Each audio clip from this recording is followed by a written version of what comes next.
Good morning, and how are you? Realised I completely haven't checked some of the settings on here, but we're good. We are good. So welcome to Good Morning Beauty, my Monday morning show here on my Facebook page and also live today on Instagram Live. Now, didn't do anything fancy with this. I've literally put my phone with Instagram Live on it right next to my camera. So if I seem to be looking just off to the right, apologise for that. And if you are watching on Instagram, you're not getting the full effect because I couldn't figure out how to put all the graphics and everything up on the phone. So you're getting the information, which is the most important thing, but you're not quite getting the full effect. So if you want to come and join me, if you're watching now live and you want to come and join me live, jump on over to Salon Business Secrets page over on Facebook and you'll get the full effect. But anyway, so welcome. I figured today all the best morning shows are live, so why not fly by the seat of my pants and go live rather than recording it like I did last week, even though I did it in one take.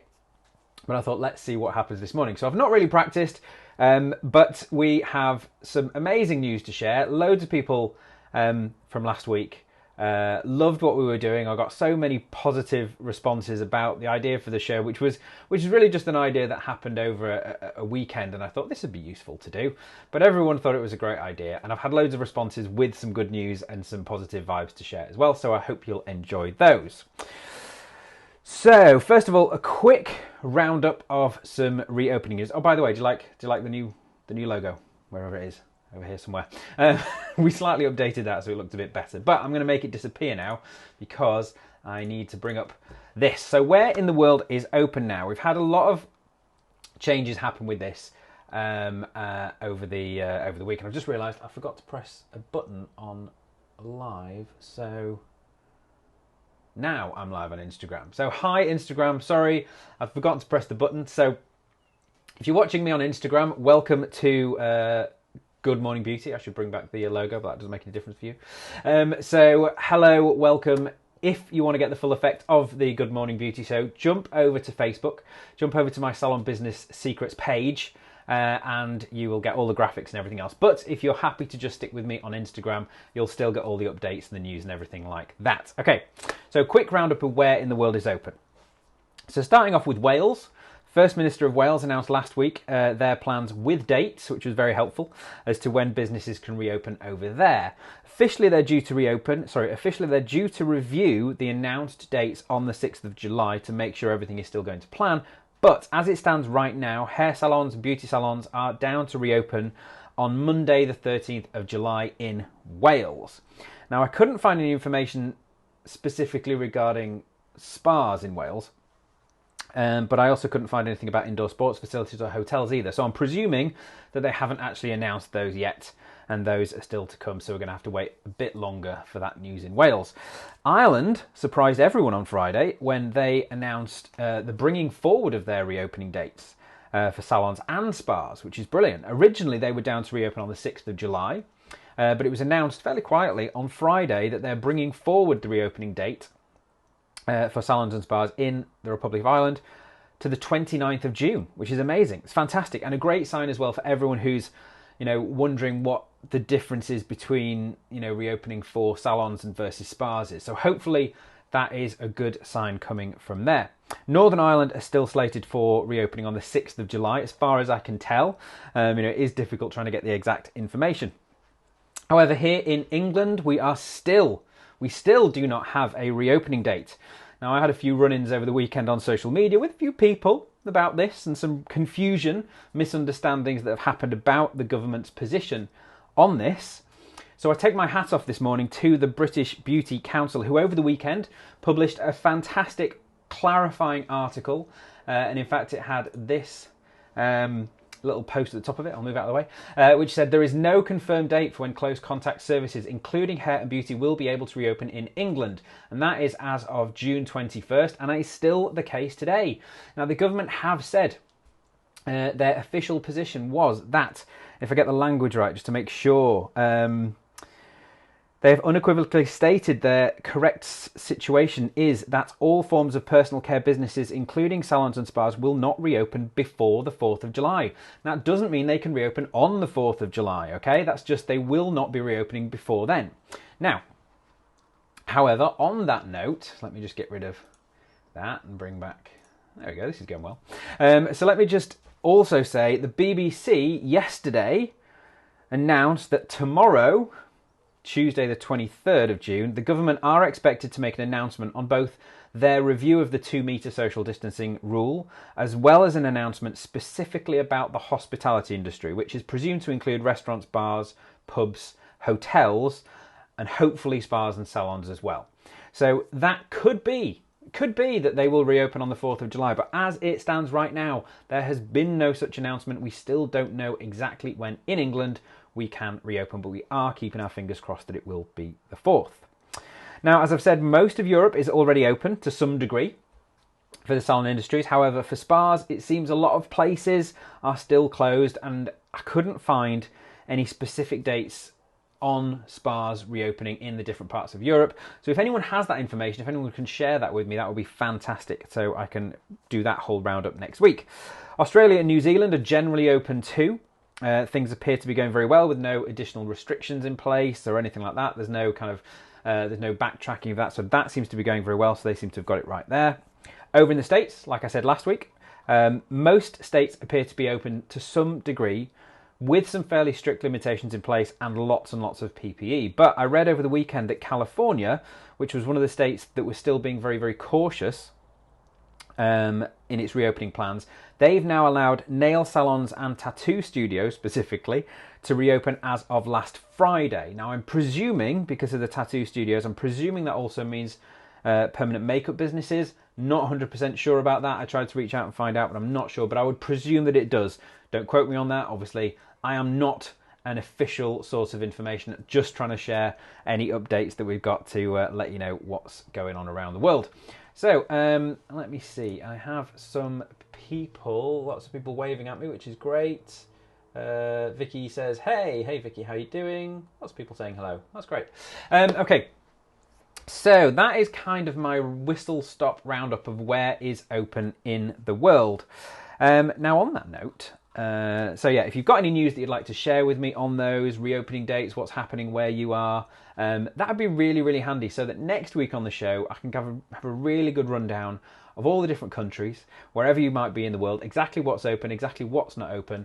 And I very much want to keep everything positive on this show. I want it to be all the good news that's coming out from around the world. That's really what I'm trying to focus on, so that, you know, places that have been open a bit longer can give that kind of hope and confidence back to those people that haven't been open quite as long. And on that note, I reached out to a client of mine. Let me see if I can get this one right. There we go. A client of mine called Maiken Gamborg Nilsen over in Norway. Now, over there, they were one of the first places to shut down, but they were also one of the first places to reopen. And they were actually only closed for 6 weeks. In fact, they opened 8 weeks ago now on the 27th of April. Now, Maiken very kindly came back to me, gave me some information, and she said that their industry body over there, the NFVB, created very specific guidelines for them to work alongside the health authorities, which helped clear up any confusion, so that was fantastic. They've had to keep proper distancing between colleagues, and they've got to wear some level but not extensive amounts of PPE at all times. There's obviously no food, drinks, magazines, all those kind of things, as you would expect. Now, Maiken reports that she's been fully booked now every single day, which is amazing. She's very tired, but she's very happy. She says, as an industry, the great thing is that they've all really supported each other, and it's served to refocus everyone's attention on proper hygiene, which obviously should be a key thing within our business anyway, but, you know, maybe with everything else that's got going on, kind of gets a little bit left behind. So it's really focused everyone's attention back onto hygiene. Plus, in the 6 weeks that they were all closed, everyone seemed to take the time to become a little bit more tech savvy. You know, they realized they needed to reach out to their clients a little bit more. So they used that time widely, and she thinks that it's really kind of nudged them forward in their general ability to use tech. So whether that was booking systems, whether it was communications, email systems, all those kind of things. So generally a positive thing that came from that time. On a personal note, Maiken also says, she says, she only moved into her 3 times bigger salon on the 1st of February. So closing it again on the 12th of March was really, really nerve-wracking. But she's already growing. She's fully refurnished she's fully finished her renovations. She's hired an accountant and is about to bring on another brand new team member. So it just proves that growth really is possible coming straight out of reopening. So I think that goes down as some fantastic news. And thank you, Mike, for that information. Now we're actually getting some updates from people who are here. Superior Skin says, today's my first day going back. Boston, Massachusetts. Amazing. Sharina says, hey, thanks for the Roundup World updates. Cool. Well done, Superior Skin. That's great news. Now, Amy says, hey, I'm lost whether massage, spa treatments, etc. are able to be done or if it's just more nails, etc. and the only unrestricted treatments. Amy, whereabouts in the world are you? Are you in England? I think you're in England, but just clarify for me if you can. Now, moving on quickly, because I do want to keep this a quick update, if I can, if that's even possible for me. So let's go on to some more good news. So the great thing is a load of you actually did reach out to me after the show last week to share some positive news with me. It was from different parts of the world. Some people came in on LinkedIn, some people on Facebook, some people just messaged me. So thank you so much for that. And please do share those things, whether it's a kind of a personal win yourself that you want to shout out, whether it's something your team have done, whether it's something in your industry, in your country, in your state, whatever. Oh, Amy's in Wales. Amy, I will more look into that. Now, I have to say, yeah, in Wales, I couldn't find anything about spa. They specifically said hair salons and beauty salons. I don't think they kind of categorized it down to specific treatments.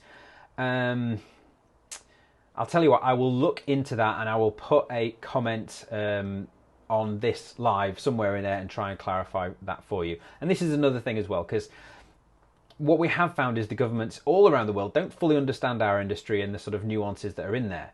They're starting to get that, but when they're doing announcements, they tend to just make very sweeping statements, which isn't necessarily helpful if you're in the industry, but obviously it does give general hope. But I will try and look into that and post a comment to this actual live on Facebook or in everywhere, because this seems to be going out on all platforms.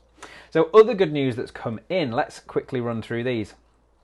So Ryan Baker got in touch with me from Timely Software. They're a software company based in New Zealand. You know, I've probably spoken about them recently.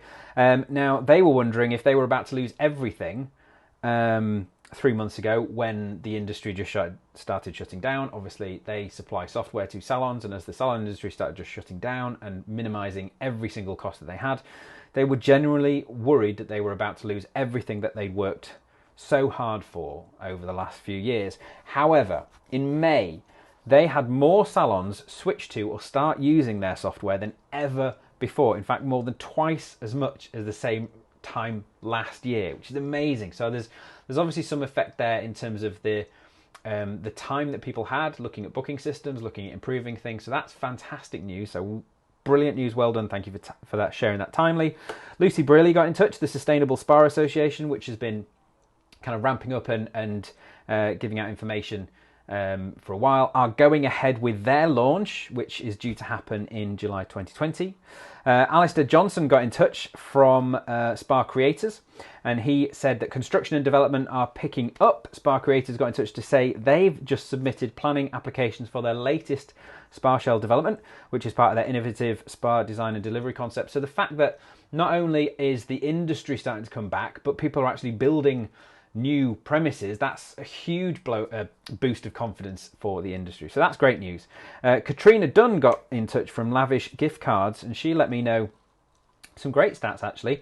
That in the UK anyway, and generally this is going to be reflected in the world, but in the UK, gift card sales continue to grow despite adverse trading conditions, which we all know about. And the UK Gift Card and Voucher Association, in association with KPMG, found this was the case. They found that growth in digital gifting outperformed more traditional physical or paper alternatives, with a 13% like-for-like increase in sales of gift cards and vouchers online, obviously driven by the growing upward trend in leisure and the fact that people can't go to shops. Now, in fact, in the last quarter, for the very first time in history, sales of gift cards have been more than physical gifting sales in the UK. So that's massive. This is something that's growing. So if you're not making the most of your gift cards, both online, specifically online, then you really, really should be. They've also seen an increase in employer engagement as employers are looking at ways to engage with their employees as well, which is great news. In other news, Andrew Hammond from Spa Life got in touch. Spa Life Ireland have announced that their live event, which was originally scheduled, I think, for May, which obviously had to be postponed for obvious reasons, they're putting that now back on as a virtual event. And they say that they've spent the last few weeks working really, really hard behind the scenes to make sure that this is not simply going to be just a bunch of Zoom webinars, like a lot of other events have kind of had to do because they've had to switch to being digital very quickly and use what was available. But Andrew tells me that they have worked very hard to find the right systems and solutions so that they can maintain their digital event like no other and have it as close to an in-person event as possible, including their famous industry speed dating, networking model, virtual expo booth, and fantastic interactive presentations. So check out Spa Life somewhere online, search for that and you'll find that. Jean from For Leisure Recruitment also messaged me to say that they're already getting some positive vibes from the industry with the first new requests for both permanent and temporary staff coming in, which is obviously a fantastic sign that things are starting to improve. And also news from Korea. Christine Kim, CEO of KGMP, has written a fantastic article that we found over the weekend about the explosion in demand for more clean beauty products in Korea and believes that this is going to be echoed around the world. She actually said there's more interest suddenly in safe cosmetic ingredients and demand for clean beauty is expected to increase. Companies will need to reassure consumers by making their ingredient labels as transparent as possible. And she put this demand down to the global refocus on basic hygiene now that we're all a little bit more aware of what's around us and what we put both onto our skin and into our bodies as well. So that's also great news. Now I've got some more information coming in. Sharina says, thanks to your recommendation, I joined Timely a moment ago and it's not just made my life easy, it's reduced my stress levels. The support team are amazing. Fantastic. Happy to help there.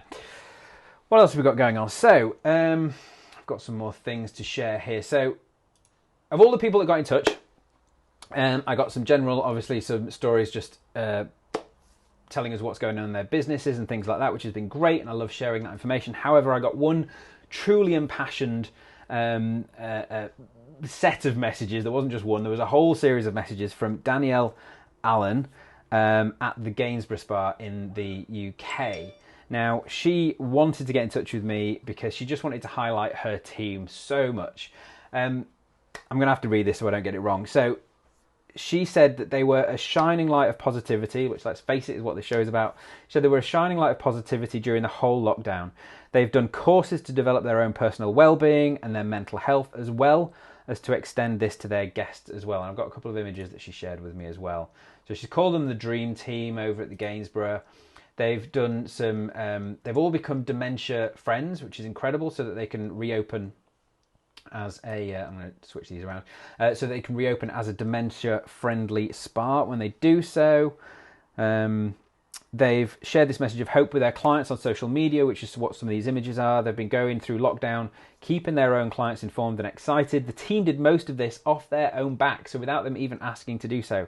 They've also taken additional COVID-19 hygiene courses without being asked either. I think it's safe to say that the team at the Gainsborough are indeed an inspiration, and exactly, like I said, what this show is designed to be about. So please do, if you have any stories, please do share them with me as well. If you want to big up your team, that is fantastic. Your company, what you've been working on, anything. This is all about positive vibes, not just to spread what you're doing, but to kind of give that confidence to everyone else. So in light of this, in light of hearing about the team at the Gainsborough, we've decided to make them our beauty heroes of the week. You get nothing for it other than recognition, and this lovely logo over here read out in your name. So well done to the spa team over at the Gainsborough Club and Spa. And thank you, Danielle Allen, for bringing that to my attention as well, which is exactly what we needed to do. So that's kind of it. That's my roundup. How long have I been going for? 20 minutes. That was my goal, which is fantastic. So I'm going to get rid of these pictures here. There we go. I'll bring back this one. So thank you very much for joining me. If you have, we're going to be now sharing this on all the different platforms as well that we couldn't go live on all at one go. So you should be seeing this around. If you've got any good news stories, please do share them with me. Comment on this. Send me a direct message, send me a messenger message, send me a LinkedIn message, send me an email, whichever way you want to get in touch with me. Please do share your positive stories. If you've got updates on openings around the world, that would be great. If you've got questions about reopenings around the world, please send those in. I'll try and research those for next week. If you want to share a win you've had personally, if you want to give me some feedback about what's happening in your country, any sort of stuff, as long as it's positive, as long as it can give hope, and positivity and good vibes and all those kind of things to people around the world in the industry, then please do share them with me. Other than that, I hope you have a fantastic week. That's what this show is about, to give you that kind of jolt boost of positive energy to start the week off. Have a fantastic week. I will be back again, same place, same time-ish next week. Yeah, please do let me know what's going on with you. Bye for now.